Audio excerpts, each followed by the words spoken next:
मित्रांनो, आपण CBSEतला सायन्सचा 6वा टॉपिक बघतोय. बायोलॉजीचा टॉपिक लाईफ प्रोसेसेस. आधी आपण लाईफ म्हणजे काय ते बघू. लिव्हिंग ऑर्गॅनिझम्स आणि नॉन लिव्हिंग ऑर्गॅनिझम्स यात फरक काय. आता तुम्ही तुमच्या आजूबाजूला अनेक लिव्हिंग ऑर्गॅनिझम्स बघता. त्यांचे कॅरेक्टरिस्टिक्स काय आहेत. पहिलं म्हणजे movement. Animals can move, even plants also move. प्लांटची सुद्धा मूवमेंट होते. ग्रोथ होत असताना लाईटच्या डायरेक्शनमध्ये जाणं ही एक मूवमेंटच आहे. किंवा मायमोसाचं प्लांट, त्याला टच केल्यानंतर ते आपली पानं मिटून घेतं, ती सुद्धा मूवमेंटच आहे. जेव्हा एखादा प्राणी जागा असतो तेव्हा त्याच्या वेगवेगळ्या ॲक्टिव्हिटीज दिसतात. मग झोपल्यानंतर त्याच्या मूवमेंट कुठं होतात. मग त्यावेळी तो जिवंत असतो का. असतो. त्यावेळी सुद्धा तो जिवंत असतो का. तर त्याच्या इंटरनल बॉडीमधल्या ॲक्टिव्हिटीज चालूच असतात. जसं की ब्रीदिंग आहे, ब्लड सर्क्युलेशन आहे, ब्लड प्युरिफिकेशन आहे, जेवण करून झोपलेला असेल तर डायजेशन आहे. तर ह्या सगळ्या लाईफ प्रोसेसेस काय प्रूव्ह करतात, तर लिव्हिंग ऑर्गॅनिझम्स जिवंत आहे हे प्रूव्ह करतात. त्या लाईफ प्रोसेसेस थांबल्या तर तो ऑर्गॅनिझम डेड झाला असं म्हणावं लागेल. तर लाईफ प्रोसेसेस ज्या काही आहेत त्या डोळ्यांनी दिसल्याच पाहिजेत असं आहे का हो. प्रत्येक लाईफ प्रोसेस ही आपल्याला व्हिजिबल आहे का. प्रत्येक लाईफ प्रोसेस आपल्याला व्हिजिबल नाही. कारण जर मायक्रो ऑर्गॅनिझम्स आपण विचारात घेतले जे डोळ्यांना दिसत नाही, मग त्यांच्या बॉडी ॲक्टिव्हिटीज कशा दिसणार. इवन व्हायरसचं जर बघितलं, व्हायरस हे जोपर्यंत दुसऱ्या ॲनिमलच्या बॉडीत जात नाहीत तोपर्यंत ते कुठलीही लिव्हिंग ॲक्टिव्हिटी दाखवत नाहीत. म्हणून तर व्हायरसला लिव्हिंग म्हणायचं का नॉन लिव्हिंग म्हणायचं यात अजून कन्फ्युजन आहे सायंटिस्टचं. आता हा कोरोनाचा सुद्धा व्हायरसच आहे बरं का. आणि त्याच्या ह्या अशा बिहेवियरमुळंच अजून पण आपल्याला त्याच्यावरचं औषध सापडलेलं नाही. असो, तर आपण लाईफचे कॅरेक्टरिस्टिक्स बघतोय. मूवमेंट आहे, ब्रीदिंग आहे, ग्रोथ आहे. एखादं लहान बाळ कालांतरानं मोठं होतं की हे काय, दिस इज ग्रोथ. हे सुद्धा लिव्हिंग ऑर्गॅनिझमचं कॅरेक्टरिस्टिक आहे. त्यानंतर रिस्पॉन्स एखाद्या गोष्टीला देणं हे सुद्धा लिव्हिंग ऑर्गॅनिझमचं कॅरेक्टरिस्टिक आहे. जसं तुम्ही हाक मारल्यावर ओ देता, हा काय झाला, रिस्पॉन्स झाला. हे जिवंतपणाचं लक्षण आहे. ओके, तर अशी वेगवेगळी कॅरेक्टरिस्टिक्स आपण लिव्हिंग ऑर्गॅनिझम्समध्ये बघत असतो. ह्या लिव्हिंग ऑर्गॅनिझम्समध्ये अनेक ॲक्टिव्हिटीज घडत असतात. त्या कशासाठी घडत असतात, तर तो सजीव जिवंत राहावा म्हणून.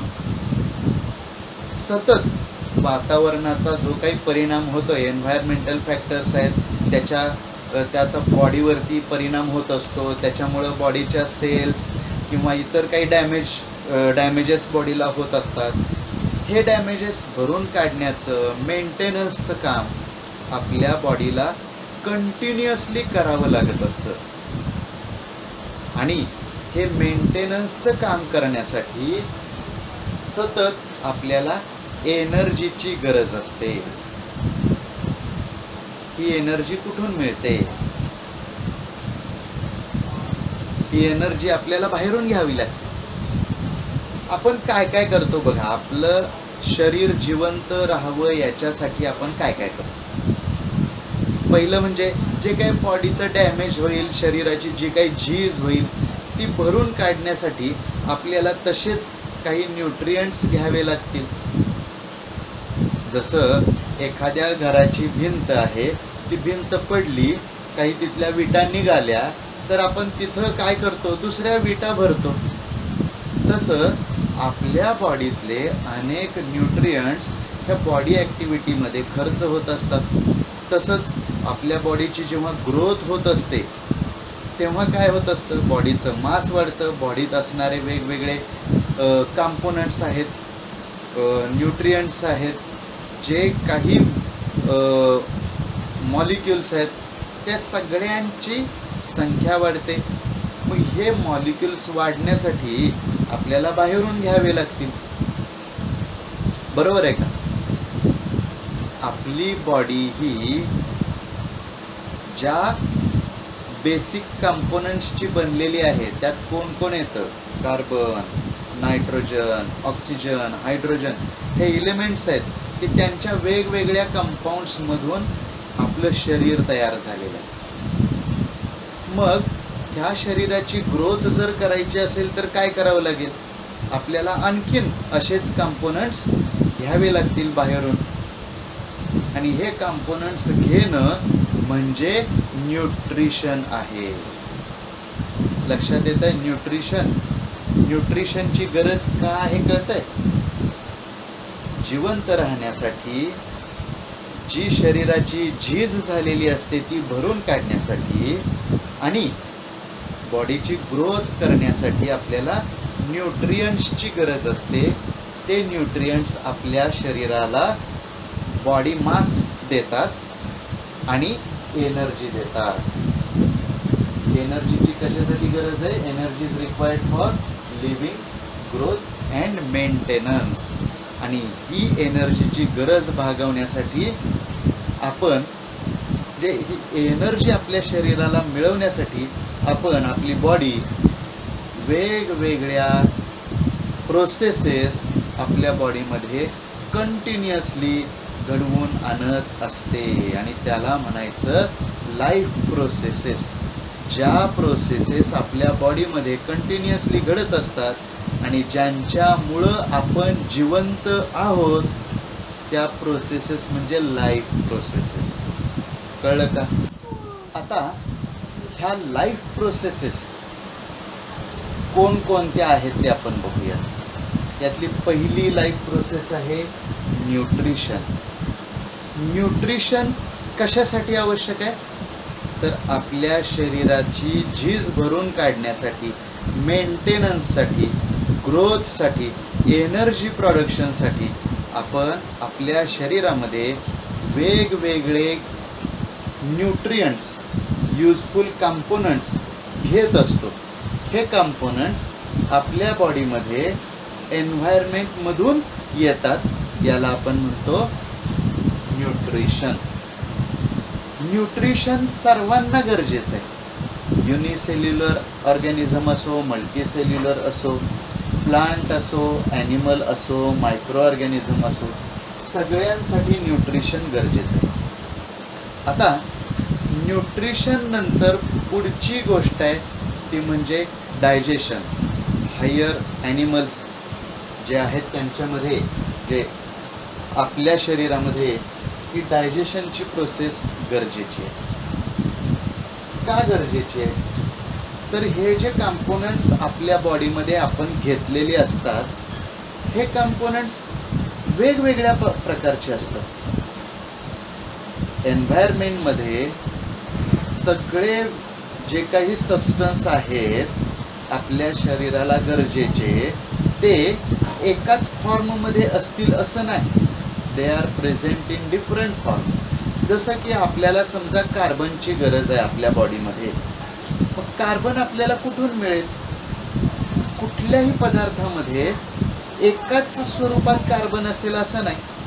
तुम्ही प्लांट्समधून कार्बन घेऊ शकता, ॲनिमल्समधून कार्बन घेऊ शकता, फ्रूट्समधून कार्बन घेऊ शकता. प्रत्येक पदार्थातून आपल्याला हे कंपोनंट्स मिळतात, पण ते वेगवेगळ्या फॉर्ममध्ये असतात. आणि आपल्या बॉडीमध्ये, आपल्या सेल्समध्ये हे सगळे कंपोनंट्स ॲब्सॉर्ब होण्यासाठी त्या न्यूट्रियंट्सना आपल्याला डिव्हाइड करावं लागतं, ब्रेकडाऊन करावं लागतं आणि ब्रेकडाऊन करून आपल्या बॉडीला सुटेबल अशा कंपोनंट्समध्ये त्याचं कन्व्हर्जन करावं लागतं. त्याला म्हणतात डायजेशन. आता आपण फूड घेतलं, फूड डायजेस्ट पण केलं, पण ते आपल्या बॉडीच्या सगळ्या पार्ट्सना पोहोचलं पाहिजे, बॉडीतल्या सगळ्या सेल्सना पोहोचलं पाहिजे. आपण खाल्लेलं पोटात गेलं, पण ते माझ्या हातापर्यंत यायचं म्हटलं तर ते येण्यासाठी काहीतरी ट्रान्सपोर्ट सिस्टीम असणं गरजेचं आहे. त्यामुळं ऑर्गॅनिझम्समध्ये ट्रान्सपोर्ट सिस्टीम असते. ॲनिमल्समध्ये सर्क्युलेटरी सिस्टीम असते, ब्लड सर्क्युलेशन त्याच्यातून होतं आणि प्लांट्समध्ये फ्लोएम, झायलेम या ट्रान्सपोर्ट सिस्टीमचं काम करतात. त्यानंतर ते झालं सर्क्युलेशन. सर्क्युलेशन काय करेल, आपल्या बॉडीमध्ये सगळे हे न्यूट्रियंट्स जे ब्रेकडाऊन करून आपल्याला पाहिजे तशा फॉर्ममध्ये आपण कन्व्हर्ट करून घेतलेले सगळ्या बॉडीच्या सगळ्या सेल्सपर्यंत पोहोचवायचं काम सर्क्युलेशन करते. आता हे जे कंपोनंट्स आहेत हे सेलपर्यंत पोहोचले, सेलमधून त्या कंपोनंट्सवरती प्रोसेसिंग झालं आणि बॉडीची झीज भरून काढली, ग्रोथ पण झाली. पण एक गोष्ट महत्त्वाची आहे ह्यात, ती म्हणजे ह्या सगळ्या प्रोसेसेस होण्यासाठी एनर्जीची गरज आहे.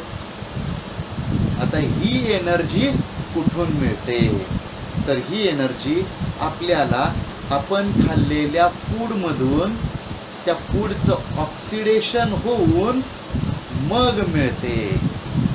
फूडचं जेव्हा ऑक्सिडेशन होतं, बर्निंग होतं, तेव्हा त्याच्यातून जी एनर्जी फॉर्म होते ती एनर्जी आपल्याला मिळत असते.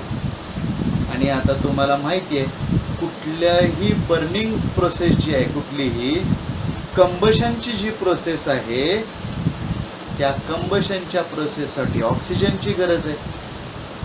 आपण काही फूड मटेरियल असं खाल्लेलं असतं की ज्याचं ऑक्सिडेशन झालं, जे ऑक्सिजन बरोबर कंबाईन झालं की त्याच्यातून एनर्जी रिलीज होते.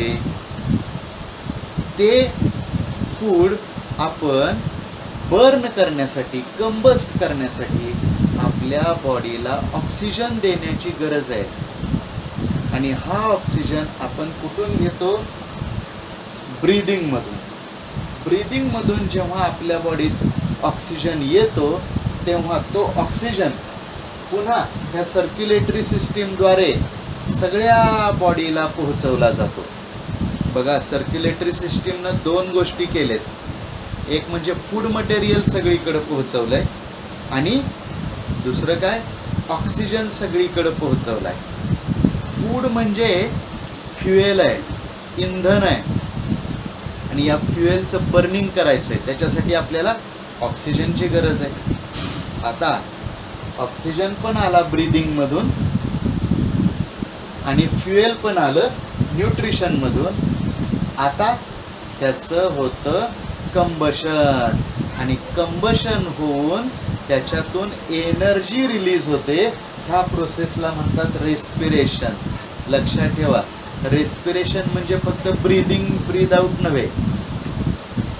रेस्पिरेशन म्हणजे फूड मटेरियलचं ऑक्सिडेशन होऊन एनर्जी रिलीज करणं. ओके, रेस्पिरेशन कळलं. फार थोडे असे ऑर्गॅनिझम्स आहेत, मायक्रो ऑर्गॅनिझम्स आहेत की ज्यांना रेस्पिरेशन प्रोसेससाठी ऑक्सिजनची गरज नसते. तुम्ही हे यापूर्वी शिकलेलं आहात. आता ह्यातली लास्ट प्रोसेस आपण बघूया, एक्सक्रीशन. एक्सक्रीशन म्हणजे काय? एक्सक्रीशन म्हणजे ह्या सगळ्या ज्या प्रोसेसेस झालेल्या आहेत, लाईफ प्रोसेसेस, या लाईफ प्रोसेसेस घडून येताना जे काही टाकाऊ पदार्थ तयार झालेत, वेस्ट प्रॉडक्ट तयार झालेले आहेत, ते वेस्ट प्रॉडक्ट प्रत्येक सेलमधनं गोळा करायचे आणि ते गोळा करून आपल्या बॉडीतून बाहेर टाकायचे आहे. याला म्हणायचं एक्सक्रीशन. एक्सक्रीशन ह्या प्रोसेसची आवश्यकता का आहे? कारण जर आपल्या बॉडीमध्ये हे सगळे अनवॉन्टेड सबस्टन्सेस, वेस्ट प्रॉडक्ट तसेच राहिले तर ते आपल्या बॉडीमध्ये टॉक्झिन्स सारखं काम करतात, विषासारखा परिणाम होतो आणि मग त्यामुळं आपली बॉडी चांगलं वर्किंग करू शकत नाही. बॉडीच्या सेल्स डॅमेज होऊ शकतात, इवन डेथसुद्धा होऊ शकते. म्हणून एक्सक्रीशन ही सुद्धा एक अतिशय महत्त्वाची प्रोसेस आहे. तर ही झाली या प्रोसेसेसबद्दलची इंट्रोडक्शन. आता आपण पुढच्या पार्टमध्ये प्रत्येक लाईफ प्रोसेस डिटेलमध्ये स्टडी करूया.